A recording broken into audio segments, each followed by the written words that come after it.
Coba kamu perhatiin satu alat makan ini. Kecil, simple, cekung, dan hampir selalu ada di meja makan sendok. Tapi pernah nggak sih kamu mikir, siapa sih yang pertama kali nyiptain sendok? Dan kenapa bentuknya kayak gitu? Apakah memang dari dulu sendok selalu dari logam dan dipakai buat makan bubur atau sup? Yuk kita mundur jauh, sekitar 20.000 tahun yang lalu.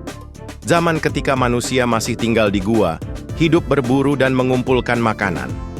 Saat itu, belum ada pabrik atau teknologi buat bikin peralatan makan, tapi manusia udah mulai pakai benda-benda alami buat bantu mereka makan kerang laut, potongan kayu, dan tulang binatang.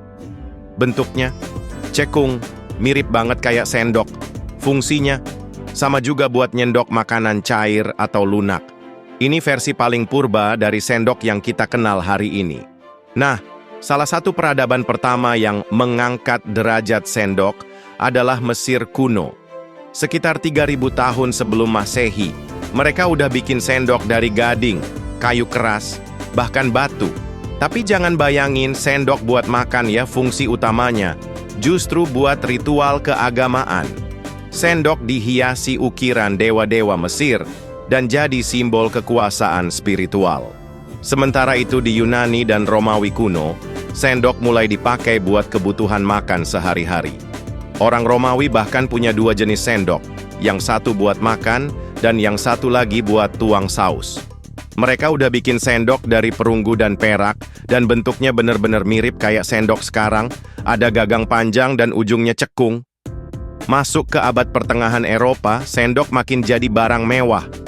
Bahan favorit, perak dan emas. Tapi jangan kira semua orang punya sendok, justru yang terjadi, kalau kamu diundang makan, kamu harus bawa sendok sendiri dari rumah. Sendok pribadi ini bahkan jadi semacam aksesoris, mirip kayak jam tangan mewah zaman sekarang. Menariknya, kata sendok atau spoon berasal dari bahasa Anglo-Saxon spon, yang artinya serpihan kayu. Kenapa? Karena orang Eropa awalnya bikin sendok dari potongan kayu pohon yang dipahat manual. Bayangin aja betapa sabarnya orang dulu nyiptain sendok satu-satu pakai tangan. Dan makin tinggi status sosial kamu, makin mewah juga bahan sendok yang kamu pakai. Di Asia ceritanya agak beda. Di Cina dan Jepang, sumpit memang lebih populer. Tapi itu bukan berarti mereka nggak kenal sendok. Sendok keramik digunakan buat makan sup, bubur, atau teh. Bentuknya pendek, tebal, dan sering punya motif khas di bagian mangkuknya. Sedangkan di India, meski banyak orang makan pakai tangan, sendok tetap digunakan buat sajian tertentu, apalagi di jamuan istana.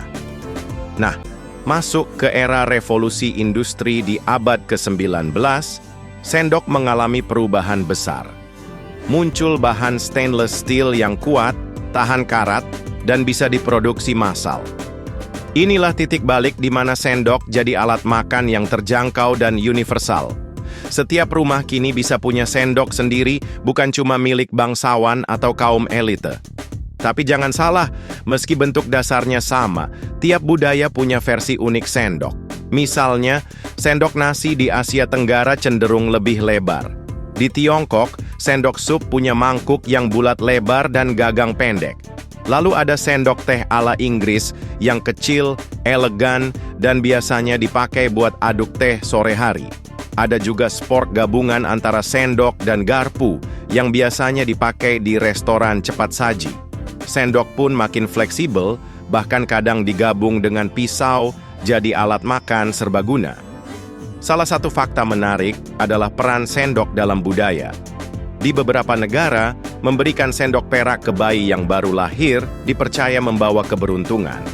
Sementara itu di Korea, sendok jadi bagian dari tata cara makan yang penuh makna, selalu ditempatkan di sisi kanan mangkuk nasi, berdampingan dengan sumpit. Dan tahu nggak, sendok bahkan pernah jadi simbol status di masa kolonial. Di Hindia Belanda, keluarga kaya pribumi atau keturunan Eropa sering pamer kekayaan mereka lewat peralatan makan, termasuk sendok perak berukir nama keluarga. Jadi sekarang, setiap kali kamu makan soto, nasi kuning, atau sekadar es krim pakai sendok, kamu sebenarnya lagi megang bagian dari sejarah peradaban manusia. Alat kecil yang kelihatannya remeh, tapi nyatanya punya kisah panjang ribuan tahun. Mulai dari alat spiritual, simbol status, sampai jadi bagian penting budaya modern. Kalau kamu suka video kayak gini, jangan lupa like dan subscribe buat cerita sejarah benda sehari-hari lainnya. Sampai jumpa di video berikutnya.